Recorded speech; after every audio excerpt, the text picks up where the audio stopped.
We do have the president on the line. Thank you both. Mark Meadows, Dan Hoffman, joining us now. Why couldn't I do this by phone? Live is the 45th President of the United States, Donald J. Trump. Mr. President, thank you for being with us. Let me go back. You're in the Trump library, I see. I want to get 3 fuckable flags right behind you. I've had a number of people tell me that there were very specific conditions and very specific warnings that you gave personally to the Taliban. Joe Biden is trying to blame you. I want first to give you an opportunity to respond to that, your assessment of what's going on, and what was that conversation to the extent you feel you were able to share it with us? Oh, with the Taliban? Yeah, tell us what you said to the Taliban and what they said. And by the way, hold on. If I may, I'm probably going to need to do this, so give me 1 second. Let's see. Let's see. Text of Trump Taliban peace agreement. State Gov, February 29th, 2020. Oh, here you go. Here, this is the deal, by the way, just in case, before we start into this bullshit. Shall we? Can we, do you mind? Let's see. How do you close the slide? Like, whatever. All right. Agreement for bringing peace to Afghanistan between the Islamic Emirate of Afghanistan, which is not recognized by the United States as a state known as the Taliban in the United States of America. So we don't recognize you, but we will make a deal with you, but maybe not. A comprehensive peace agreement is made of 4 parts. Guarantees enforcement mechanisms that will prevent the use of the soil of Afghanistan by any group or individual against the security of the United States and its allies, like don't let Al-Qaeda grow back in there. Guarantees enforcement mechanisms and announcement of a timeline for the withdrawal of all forces from Afghanistan. After the announcement of guarantees for a complete withdrawal of foreign forces and timeline in the presence of international witnesses, because, you got it. Carl, are you watching this? All right. And guarantees and the announcement in the presence of international witnesses that Afghan soil will not be used against the security of the Islamic Emirate of Afghanistan, which is not recognized by the United States as a state and is known as the Taliban, will start intra-Afghan negotiations with Afghan sides. With Afghan sides? It should be the fucking government, but it isn't. Boy, does this kind of... How would this make you feel if you were in the Afghan government to read this text coming across your desk?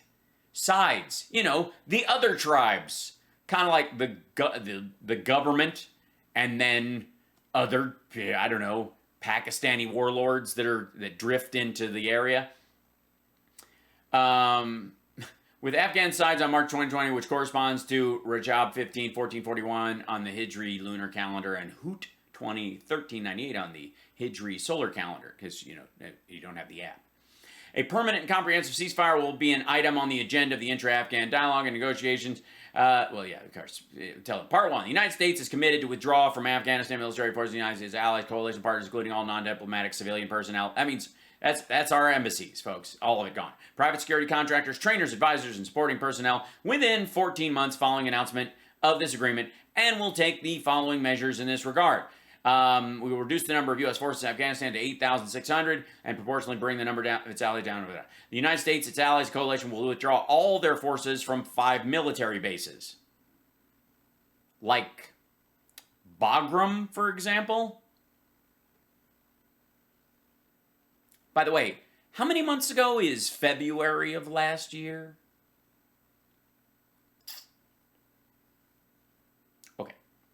With the commitment, the United States, its allies, coalition will completely withdraw remaining forces, remaining bases. The United States is committed to start immediately to work with all the relevant sides, which apparently does not include the government of Afghanistan, on a plan to expeditiously release combat and political prisoners as a confidence-building measure.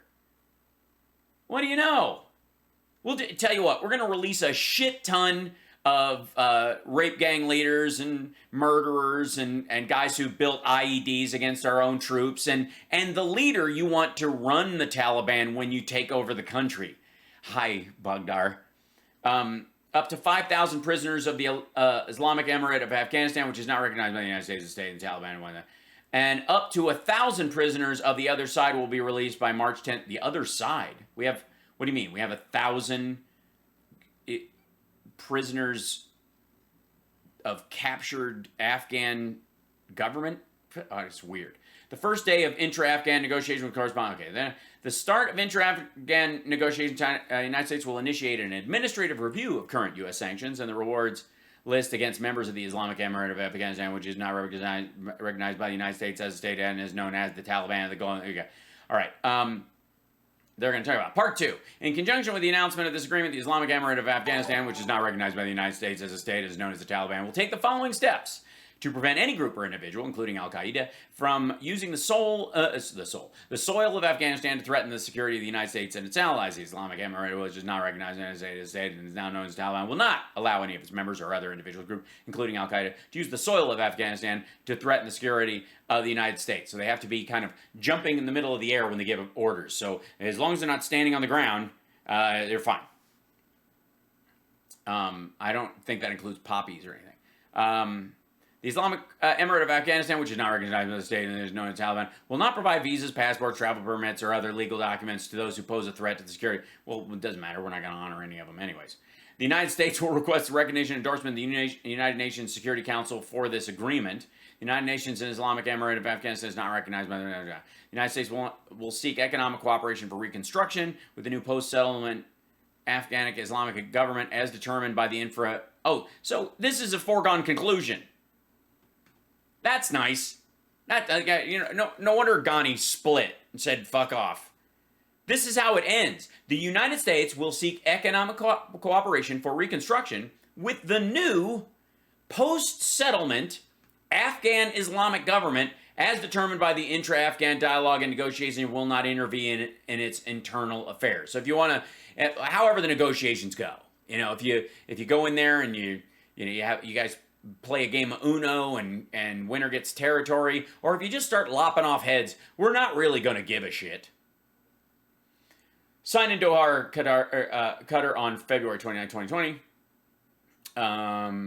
In duplicate in Pashto, Dari, and English languages, each text being equally authentic. This is the deal. I mean, let's see. I want to scroll back through this. Anything I missed other than don't let Al-Qaeda do shit anymore, which, yeah, sure, bro. Like, I don't know how they answer that.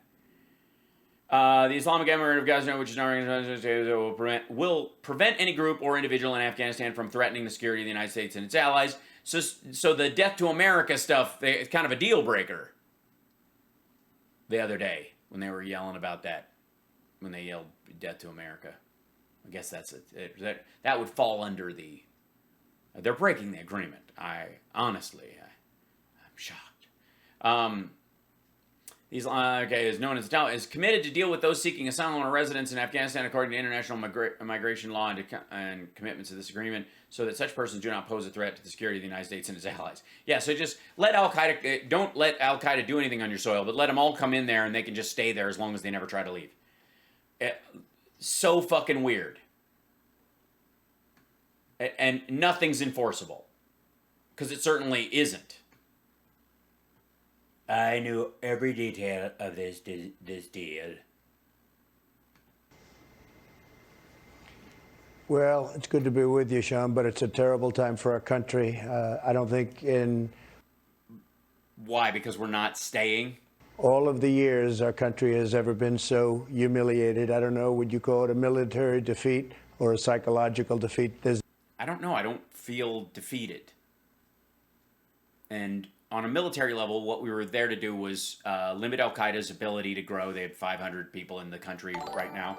And get Osama bin Laden. We did that. Our troops served honorably, especially the ones who tried in vain to try and help this country get on its feet and protect the women that were there getting an education and all that kind of stuff. But ultimately, 38 million people, well, 36, because 2 million voted. Half of them, I guess, voted with the Taliban, so 37 and 36 and change, let's say. I'll give them the benefit of the doubt. There's never been anything like what's happened here. Well, yeah, in the last 20 years, there has not been anything like us getting the fuck out of Afghanistan. It's you can go back to Jimmy Carter with the hostages. We all thought that was a great embarrassment, and No, we now know that was a manipulation by Reagan going in and and it was actually very similar to the shit you tried. We were pulled out of that by Ronald Reagan. This is We were pulled out of that, were we? We were pulled out of it. That's what we did.